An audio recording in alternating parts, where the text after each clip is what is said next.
Hello, I'm Tali Lavi and welcome to the Melbourne Jewish Book Week Schools Program. I'd like to first acknowledge the Bunurong and the Wurundjeri people of the Kulin Nation as traditional owners and custodians of the land I'm speaking from today. Sovereignty has never been ceded. It always was and always will be Aboriginal land. It gives me great pleasure to welcome Meg Rosoff. Meg, I wish you could be here in Melbourne instead of sitting in your room in Suffolk. We might imagine perhaps that all of us are sitting in a school hall together right now. That would be lovely. It would be lovely, wouldn't it? Oh, just for a change. On that note, we'll all think of that.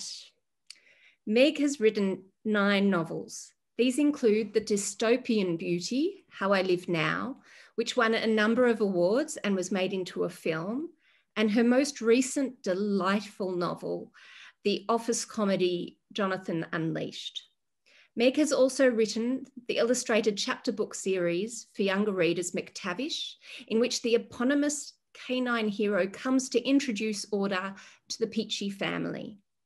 Many of Meg's stories, all wildly different from each other, enter the guts of what it is to feel oneself as an adolescent in the world, the turbulence and tumultuousness of great and sometimes engulfing desire. These books speak of love, relationships, friendships, and often of dogs. Meg has won the Astrid Lindgren Memorial Award, an award which is international and is a bit like the Palme d'Or from Cannes Film Festival in the world of children's literature. So Meg, it is a real delight to have you here with us. Oh, I wish I could be really here with you, but we'll have to settle for this. And next time we'll look forward to the day where we can actually be in a room together. That would be fantastic. Someday. Someday, amen.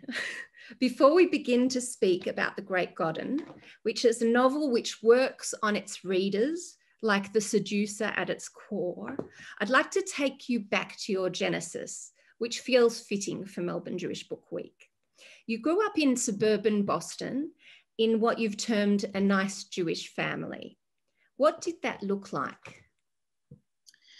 Well, it's interesting. I think about this a lot because I've lived in London for the last 32 years, and a nice Jewish family in London sort of couldn't be more different from a nice Jewish family in Boston, in the suburbs of Boston.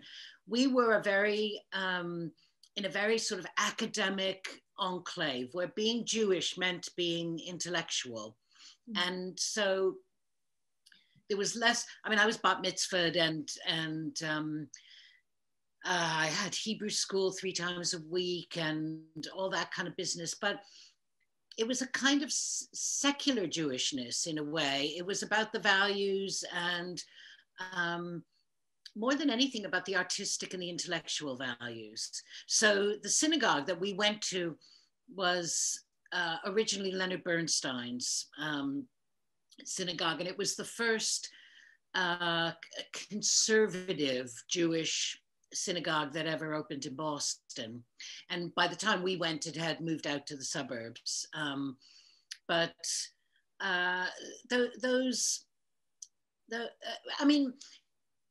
It's interesting because I then went to Harvard, where being Jewish, although 40% of the student body was Jewish, being Jewish felt embarrassing because the really cool kids were the WASPs. They had that effortless,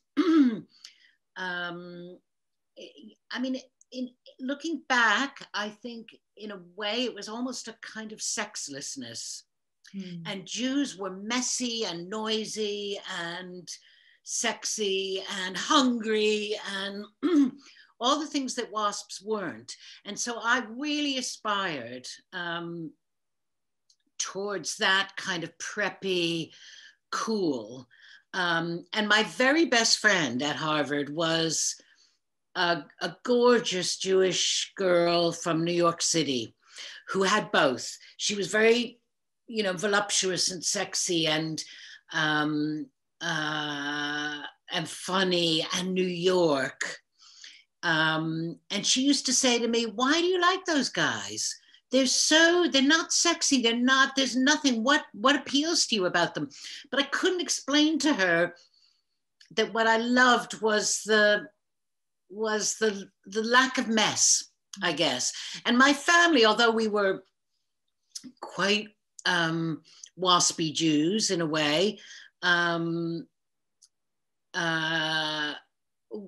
we were messy. We were noisy. My father was a depressive. There was a lot of shouting in my house, and not in a kind of comedy good way.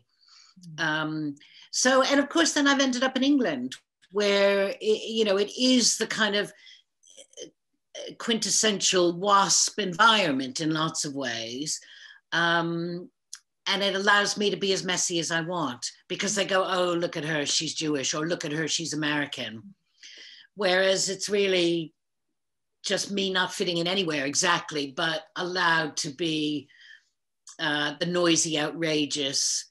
My daughter, when I used to drive her to school, I used to say English people are sheep, because if there's an empty lane, and it says no driving between 10 and 2, all the English people would avoid it. But if it wasn't between 10 and 2, I'd be zipping into that lane. And my daughter used to go to school, beside me in the front seat like this, going, Mom, don't, we're gonna die. And of course, now she's turned out very much like me. And sorry to keep going, but interestingly, she said to me the other day, I've noticed recently that most of my friends are Jewish, and she lives in London. And I said, oh, why do you think that is? Because, if she were in New York, it would be obvious, everybody's Jewish. But the percent of the population in Britain that's Jewish is absolutely minute.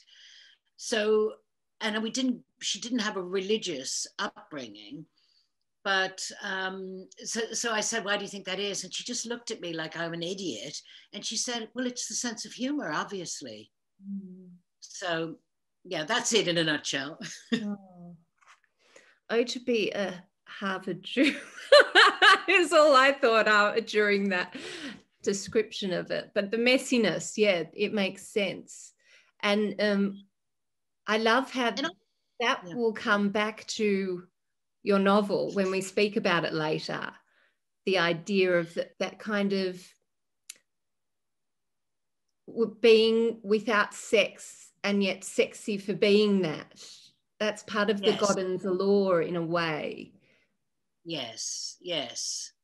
It's a kind of, well, he's an extreme version of it. He's almost a sociopath, although I don't think he is quite a sociopath, but yes, I mean, I would associate Jewishness with the torment of unrequited love, which is not what I would associate with waspiness.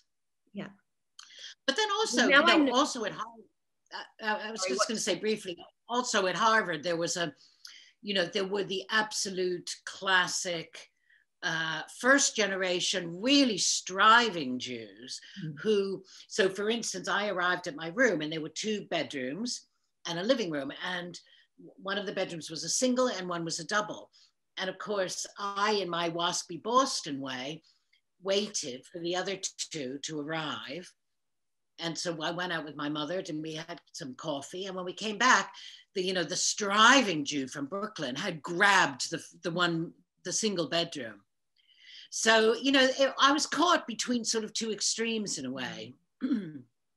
Meg, can you remember back to that time when you were an adolescent? Were there books that spoke to you of your experience and that you still think of fondly now?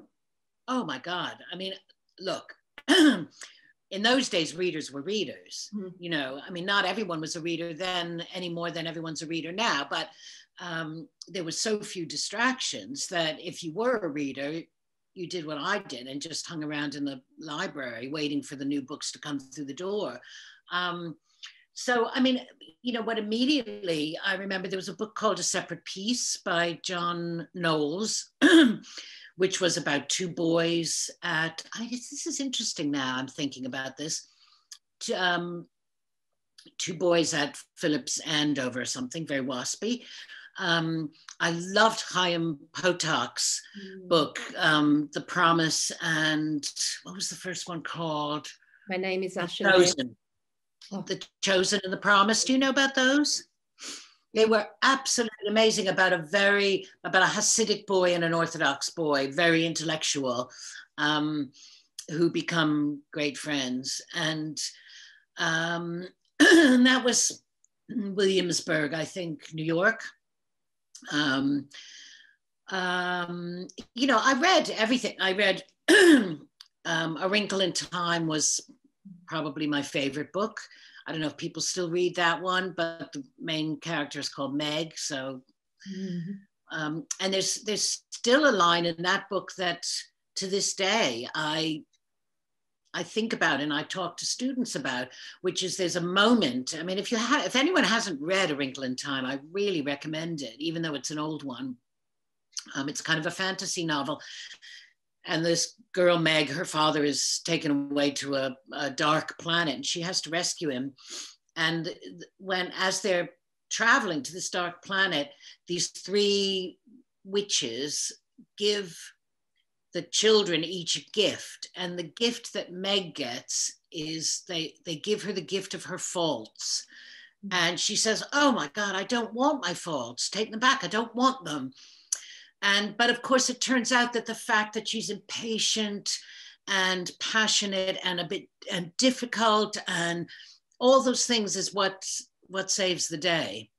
And I've never forgotten that, because everyone's so quick to eradicate, you know, to really focus on what everyone says is good about you. Oh, you're hardworking, you're patient, but actually in life, I think one finds that it is being stubborn and irascible and passionate that is just as important.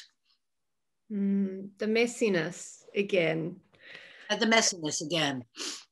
So it's taken me a long time to appreciate it, but I realize now.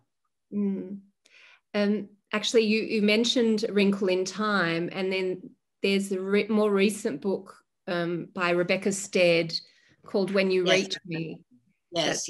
That's really lovely, and it takes Wrinkle in Time as the subtext. What was the turning point for you? When did you understand that you wanted to write, and when did you begin to perceive of yourself as a writer? Well, there was a gap of about 40 years between those two things. I think it was obvious from, you know, the first minute, in the way that once you have children, you realize it is obvious with children what their strengths are, that I was a reader and a writer from when I was very, very young. But what I didn't understand was that I thought everybody was a writer. I didn't realize that it was anything special. And you know, I was so confused by what I should be in life, because my father was a doctor, and you see in families that very, very often people follow their parents and do the same profession because that's what they know. But it was kind of obvious that I wasn't going to be a doctor. And I never knew anyone who was a writer. And I you know, I went to Harvard. 97% of my graduating class went on to graduate school to do business, law, medicine, you know, and a few in academics. And I didn't want to do that either. So I kind of rebelled by, you know, doing publishing. I drifted into advertising, into PR, all things that required writing. And I kind of knew I was good at it, but I also kind of knew I couldn't write a novel. And it wasn't until I was 45, when my sister died of cancer, that I thought, you hate your job. If you get hit by, this is me talking to myself, if you get hit by a bus tomorrow, you will have the most depressing funeral ever in the world, because everyone will say, God, she spent her life doing a job that she hated. And I thought, I've got to try. I've got to at least try writing a book. And, I say now that I write about children and about adolescents because I had the longest, most drawn out adolescence of all time. In that the questions that you start asking as a teenager, which are things like, who am I? Number one, what will I do with my life? Will anyone ever love me? 3 really basic questions, which I always imagined you were supposed to sort out by the time you're 21. Of course, I realized at the age of 64 that now those are questions that come back over and over again throughout your life. And I have friends in their 50s getting divorced now who are saying, who am I? What will I do with my life? And will anyone ever love me? So, adolescence is kind of a state of mind, and it's a state of flux as well. And it's, people say, how do you get in the mind of an adolescent? I don't have to get in the mind of a child or a 17-year-old. I'm there. I live in that state where you're constantly questioning, what am I here for? How do I live a meaningful life? And you look around and more adults are asking those questions as well. And I think the day you stop asking those questions should be the day that you die. So the short answer to your question is yes, I knew I was a writer when I was 5 years old, and I wrote stories, mostly about horses. But I didn't actually write a novel until I was 45. I wrote How I Live Now. And I wrote lots of advertising copy and lots of, millions and billions of letters. But I don't have books in the bottom drawer, secret books that I wish had been published. I just didn't even try. You give some of us hope, but let's go on, Meg. For those who have not yet read The Great Godden, out of everyone watching now, how would you best describe it? Well, it's a story it's quite a traditional story in many ways. And of course, I was affected a lot by the books I read as a kid. So there's, all that sort of idyllic, 1950s and 60s stuff. But I grew up, going to a beach every summer. And then we would run into our friends, who lived in different parts of the country, but we all met at this beach in the summer. And then as a grown-up, we ended up buying a house on a beach in England, and it's exactly the same thing happens here. And my daughter grew up kind of the same way. So it's really a story about 2 families who meet every year on this beach, but in the way of, the great plot, they say there are 2 plots. One is the journey and one is the stranger comes to town. Well, Great Garden is the stranger comes to town. The second family, one of the families has 4 teenage children. The second family, she's the godmother of these 2 boys from LA who are the children of an actress, a very glamorous actress. So we've got 4 English kids in their shorts and their sunburns. And then we've got these 2 boys from LA who kind of descend on the beach. One of them is very beautiful, very seductive, very charming, and the other is a bit of a dark presence. And the reason The Stranger Comes to Town is such a compelling story is because it's that influence from the outside that just shakes everything up. And one of the critics who wrote about the book said it's a book about a summer with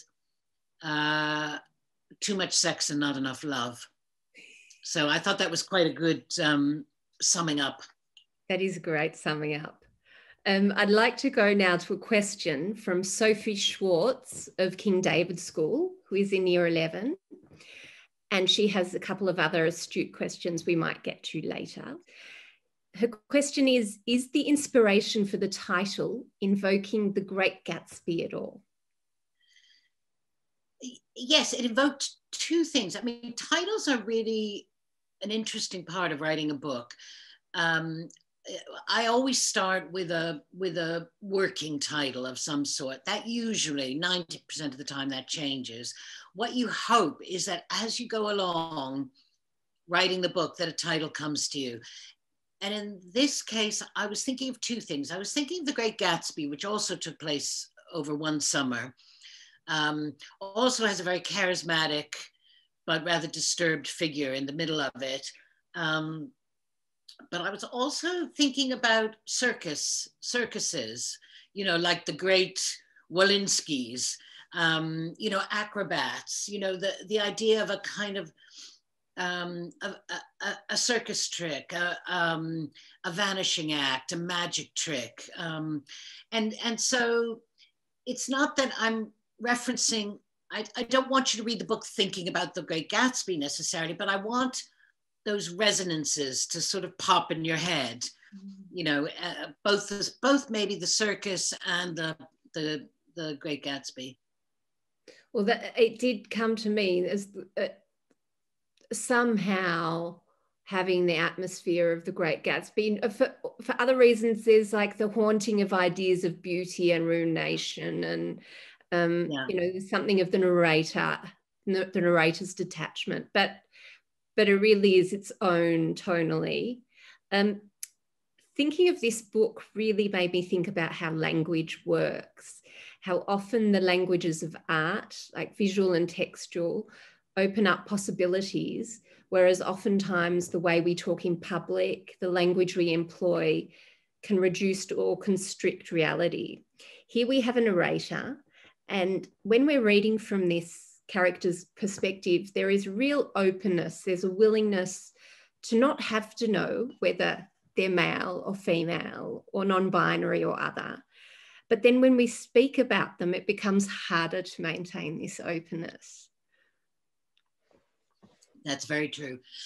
And, you know, it's an interesting genesis of that non-specified narrator. And it came about because I actually started writing this book about 8 years ago.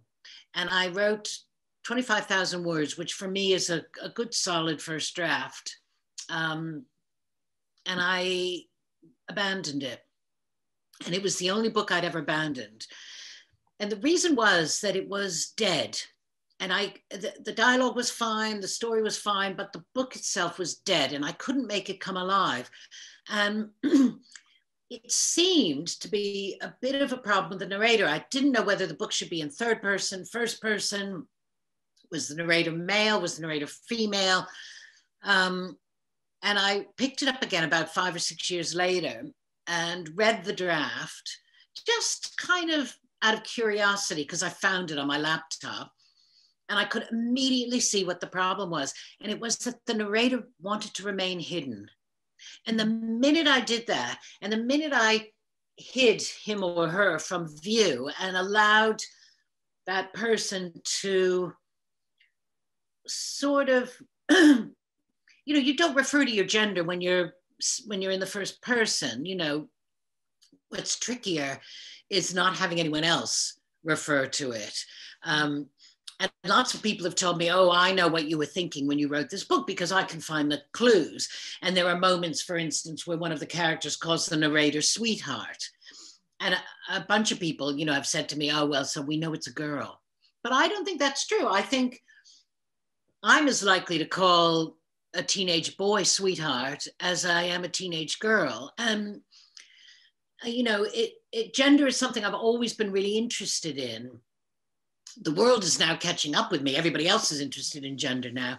But yeah, I mean, it's very difficult to write a book where you don't specify. You have to be really, really careful. And I went through over and over and over again to make sure that I wasn't giving any kind of hints. Now, I know in my head how I think of the narrator, but that's only what I think. That's not what you, the reader, should think. You know, my agent read the draft that I sent her 2 years ago and didn't realize. She just kept referring to the narrator as she. And I said, why do you say she? And she went, oh my God, you don't ever specify, do you? And some of the reviewers have done the same. And it was a very, very funny story. The book won a big award for independent booksellers in Italy. And I was doing a Zoom call with the Italian independent booksellers. And one of them said, oh, we admire this book so much. The way you have managed, now how they did it in Italian, I don't know, because everything in Italian is gendered, all language is gendered. So I don't know how they did it. She said, but the way that you leave the gender completely ambiguous until that moment, 3/4 of the way through the book, where you just drop that male past participle into a sentence and then never discuss it again. And I looked at them and through my head, I was thinking, uh-oh, translator's error. Clearly a translator's error. But do I then say, what you think is the genius of my book is actually a translator's error? And I did come clean. But I mean, it gives you an idea of how difficult it is never to say he or she, or never to have anybody refer to that character in a specific way. And what I'm very proud of is that lots of people have said to me, the book goes down so easily. It's so easy to read. And it feels like it was just so easy to write. But in fact, it took 6 years and then, agonizing, going over and over and over to make that weird sort of affectation of writing feel completely effortless. Anyway, if nobody notices all that, it's a good thing. Well, I suppose because I'm a reader and a critic, I know that often books that come off as effortless are not. And there's all that work to go into it feeling beautiful for the reader and seamless, but it's... Yes. But on the other hand, How I Live Now, which was my first novel, just came out in one great sort of swoop. And I wrote it in 3 months and didn't really revise it very much.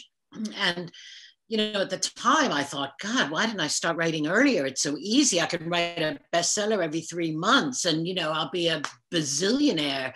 And it was almost the first and last of the books I wrote that just came out so effortlessly.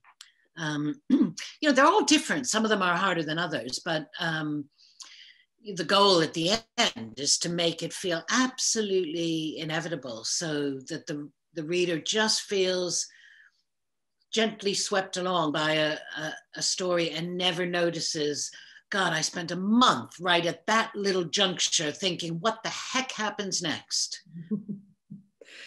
It's really interesting, Meg, because now that you're talking about the art of doing that, the art of not specifying the narrator, and as I'm reading it, I'm thinking it would make such a great film, but it's, I don't know how that would be addressed. It would be so interesting to address it. It would. I think it could be addressed, and it's not because androgyny, because androgyny is so common now. And, when I was growing up and felt much more androgynous, I've never felt very girly. And androgyny didn't really exist when I was growing up. My mother, the great line of growing up was my mother always saying to me, be more ladylike, be more ladylike. No one will ever marry you if you wear so much black.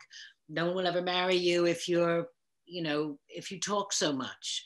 You have to sit with your, be with your legs crossed and go, darling, oh, what a wise thing you just said. But of course, it's not me. And luckily I found, you know, the perfect partner who loves, you know, as people do, as you always do. You don't have to be a certain way. I want to go to the voice of the novel because it's mesmerizing. I felt very much in sympathy with this narrator and their wryness. They drop lines like every summer needs a theme, and I guess love and marriage was marginally better than death and despair.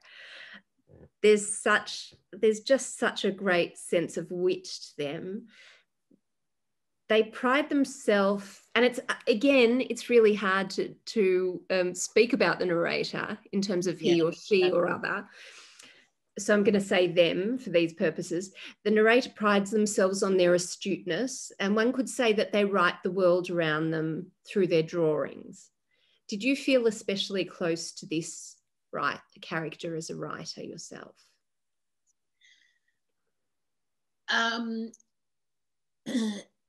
Oh God, yes. I mean, I feel very close to all my main characters, with one exception, but that's a different story. And in that book, I felt close to the sort of second protagonist rather than the first. What interested me about the dynamic between Kit Godden and the narrator was that the narrator sees Kit Godden fairly clearly. They realize that he's a seducer.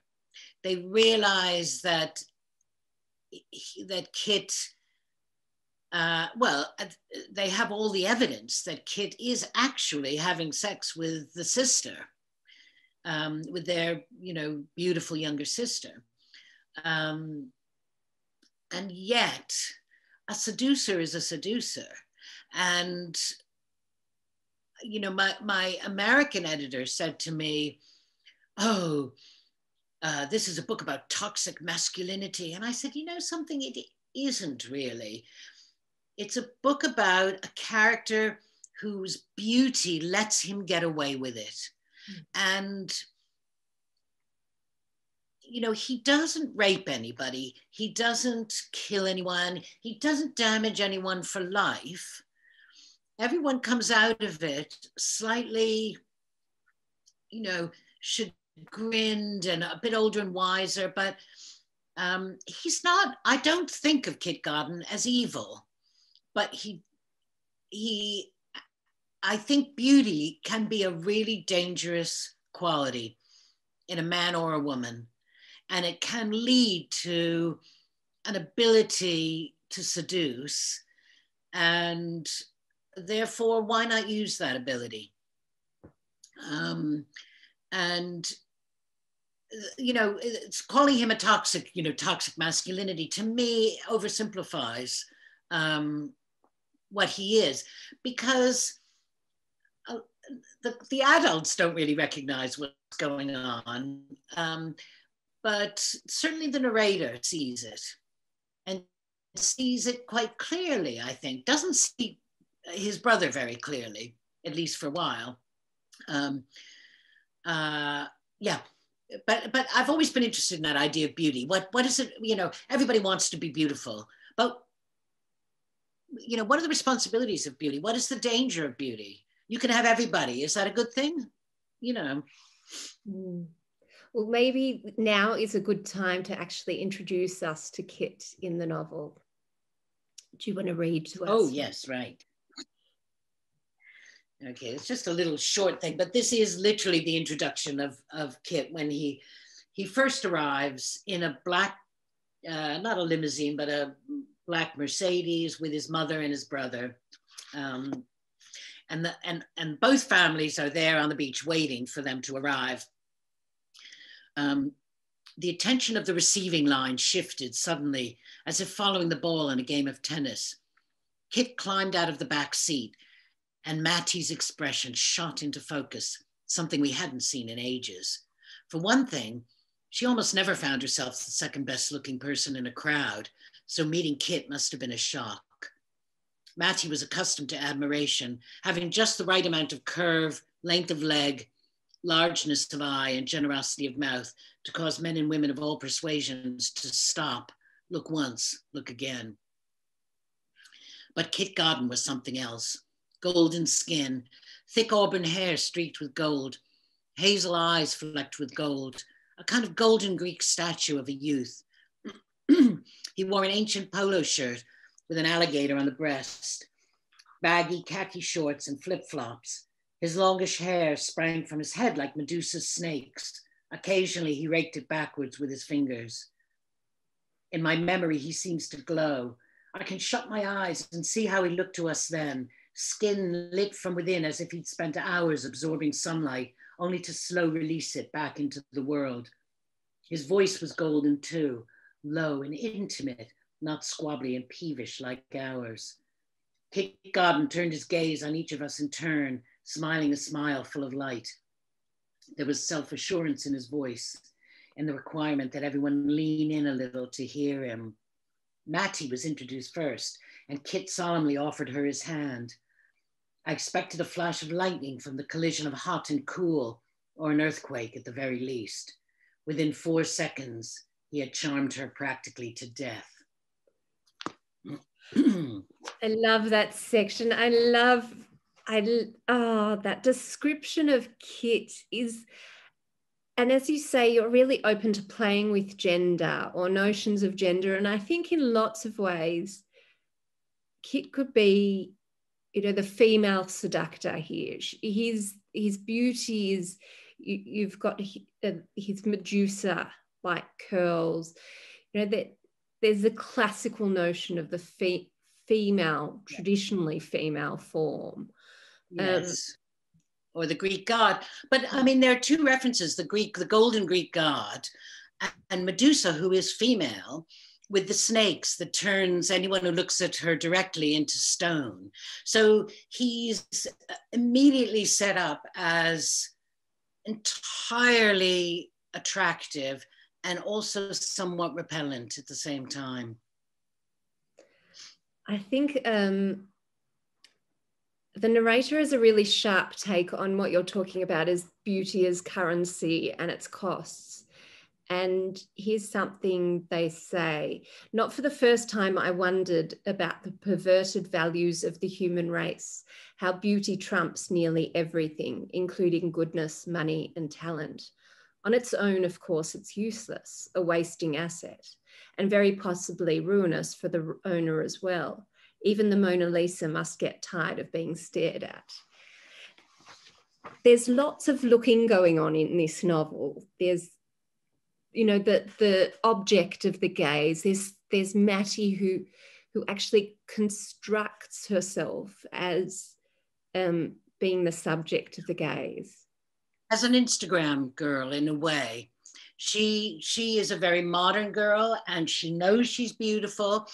And there's a scene at the very beginning where she walks down to the beach in a little strapless sundress and Wellington boots. She knows she's absolutely beautiful and that everybody will look at her. And that's her object, is to be the object. And then, of course, the looker is the person who doesn't attract the gaze so much. So the looker is more invisible. And that's the narrator, who wanted to be visible in the book. When I understood what the narrator wanted, then the book fell into place. Meg, we might just novels. So now. Oh, sorry. Am I back? Cut out a little bit. So do you remember what you were saying about? You might cut the last couple of sentences. I was saying that everyone thinks that when you've written 9 novels, you've got the hang of it. You just sit down one day and you write a book. And actually, if it were that easy, I think everyone would do it. It's an incredibly, look, it's not like being a coal miner, it's not like what an old boyfriend of mine used to call real work, but every book has its own challenges, and you as the writer only discover what the book is about what the themes of the book are, what you're trying to say by writing it. And sometimes I have to step back for 6 months and read a finished book and think, oh, that's what it's about. You know, I mean, it's a very weird process, but it's not what people think it is. And actually, I think the whole world is not what people think it is. It's not like you get to be a lawyer when you go to law school, you get to be a lawyer, you're 25, you're a lawyer. You know, the concept of growing with whatever you choose to do, whether that's being a parent, being a friend, being a writer, being, anything in life, being a doctor, you know, you grow in compassion, you grow in insight. You know, you make terrible mistakes with your children and then you hope not to make them again. And it's the same thing with writing books. You know, life is a process. You know, that great line, the journey is the destination. I can't remember what the question was now. No, it was about the way we look at things. And so you've really answered it. Well, you know, there are multiple ways of answering it. We could go on and on in this. But then maybe we should think about, as you said, the person doing the looking. So there's the narrator, but there's also Hugo. Yes. I mean, I'm obviously never having been beautiful myself, I am more a looker than a lookie. And so I identify with the characters who hold back a bit and are observers. And, I think I have incredible powers of observation sometimes. I sometimes miss what's absolutely obvious. But then there are times when I can walk into a room and think, oh my God, what's going on in here? There's an atmosphere. I don't know what it is, but something is wrong. And everyone else will go, no, it was fine. It was fine. And, later you discover something was terribly wrong. So, there are children who are watchers and there are children who are watchees. And I think beauty has a tendency, but not always, to turn people into watchees. You get used to being looked at, and so it inspires you to pose. Whereas if like me, you pose and you notice that everybody's looking at something else, you don't try that again. So yeah, all those kinds of things, attraction is something that's always interested me. Why do you feel attraction to one person and not another? What is that about? What do people mean when they walk into a room and they say, I saw him across a crowded room and I knew that was the man I was going to marry? How do people know that?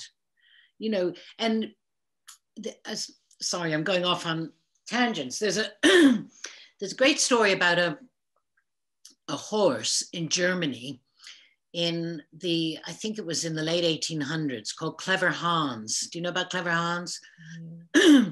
He was considered a mathematical genius, and his owner could give him mathematical problems and he would tap out the answer with his hoof. And they couldn't figure out how he could do it because the owner wasn't giving any signs. But then a scientist came from Berlin and in order to do a controlled experiment, took the owner out of the room and the horse could no longer do it. And so they said, oh, he's a fraud. But in fact, he was a very sophisticated success. He was picking up on completely invisible clues that the owner was giving, just maybe a slight out breath or a slight relaxation of the shoulders that told the horse, that's where I stop. And that's an incredible skill, as incredible as mathematics. And so I think sometimes when you talk about why do you know someone's going to be your friend immediately? Why are you immediately attracted to somebody? There are thousands of almost invisible clues in the way somebody carries themselves, in something about their face, in something their eyes do, that we don't even notice, and it makes it feel like magic. And it isn't magic. It's your brain picking up on 1,000 tiny, almost imperceptible hints of what that person is. Clever Hans. I love that.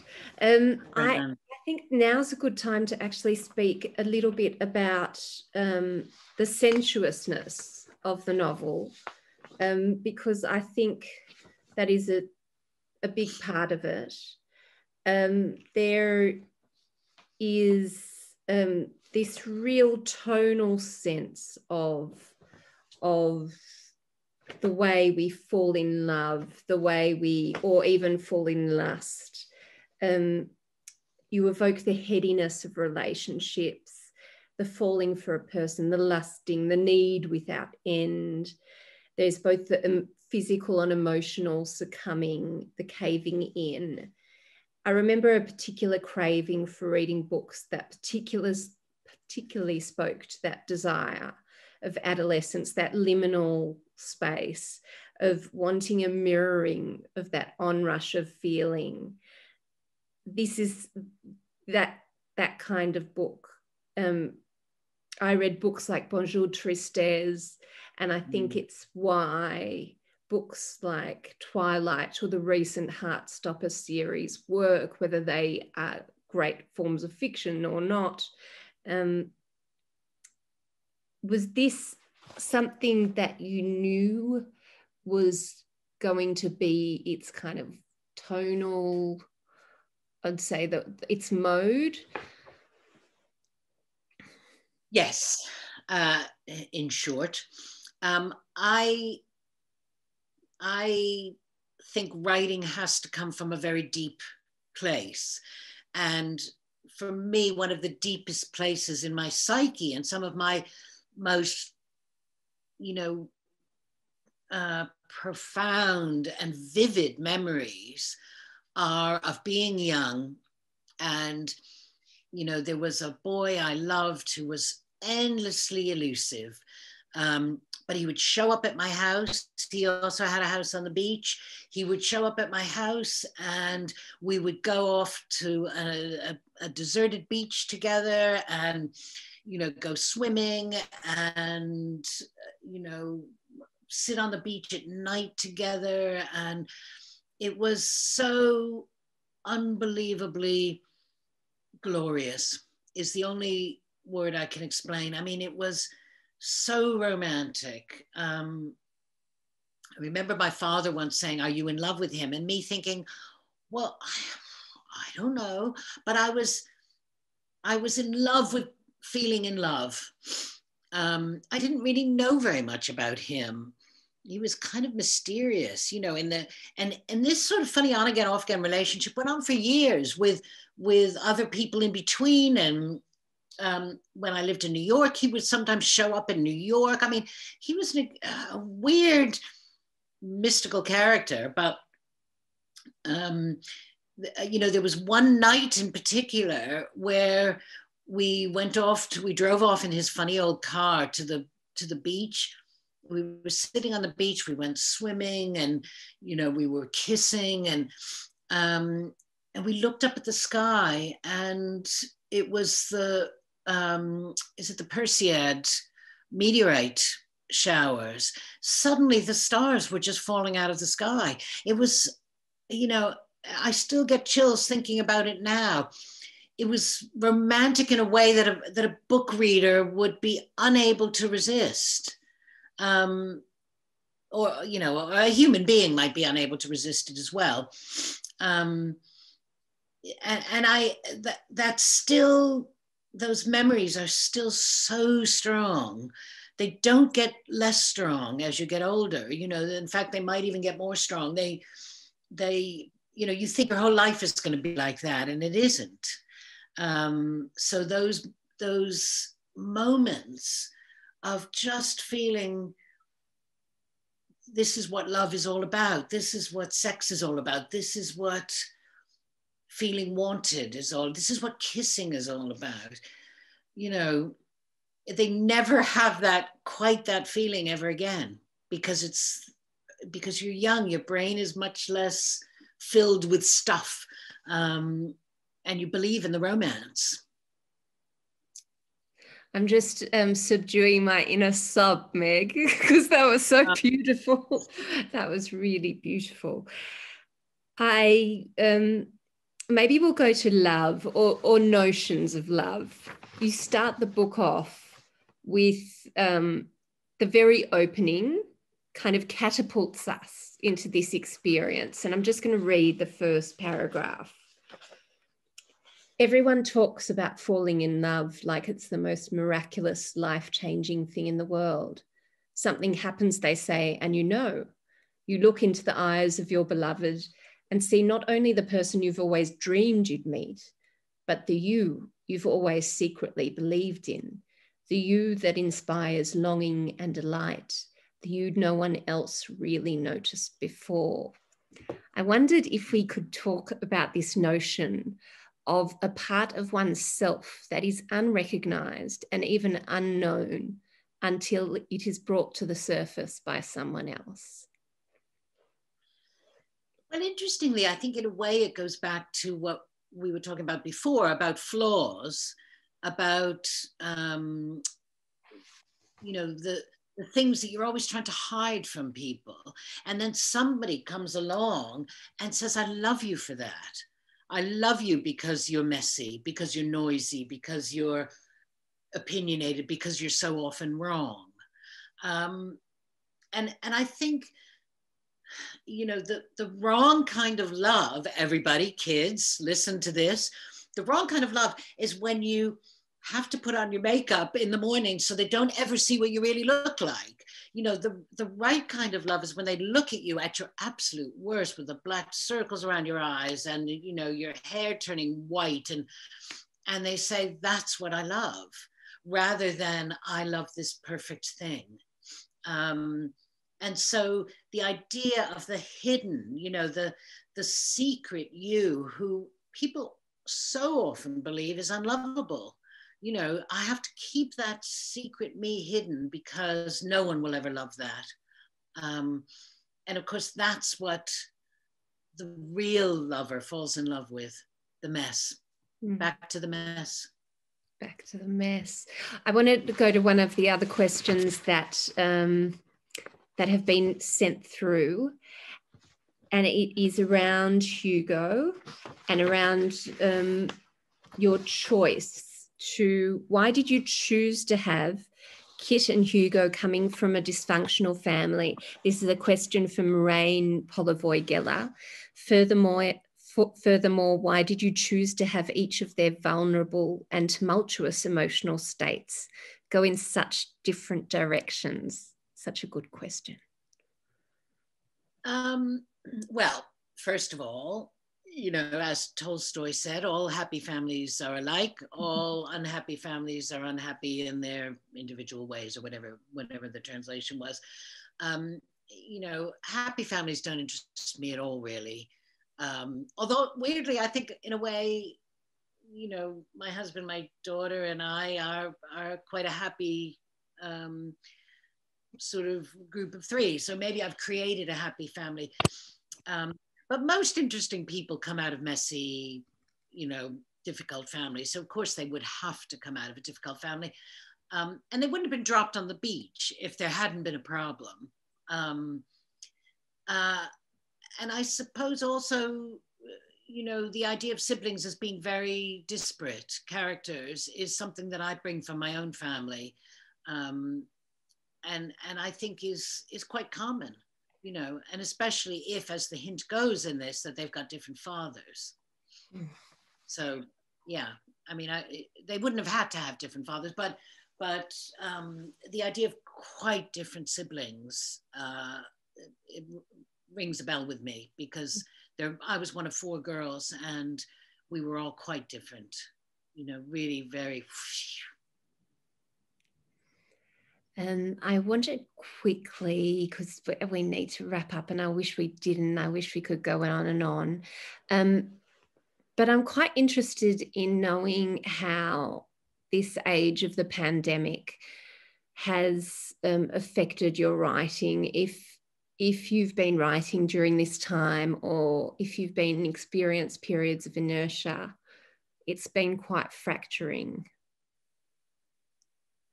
Yes, I mean, in a way, for a writer, it's heaven, because it's the first that I haven't had to run all over the world and, you know, be traveling all the time, which I love. I love doing it. I'm really sad I'm not in Melbourne at the moment.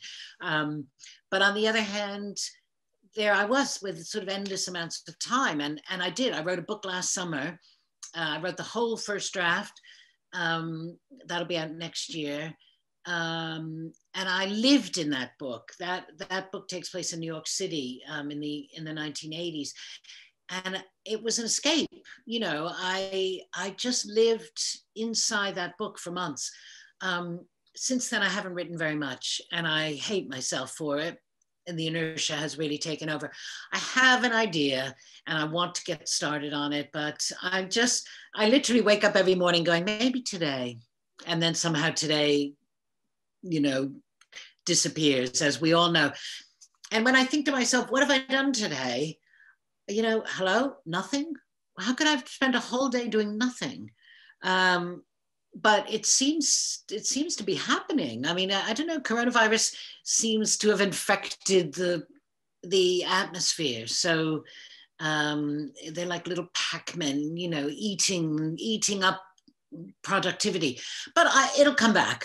It'll come back. It always does. And you have to be patient with yourself and with certain times of life. You know, these are plague years, and you know, if you're not doing anything now, it'll all flood out in 3 months. Amen. Meg, thank you so much for spending time with us. It has been an absolute joy. I hope that this will be over soon for so many reasons, but one of them will be that you'll be here in Melbourne. And in the meantime, I await with great anticipation your next novel.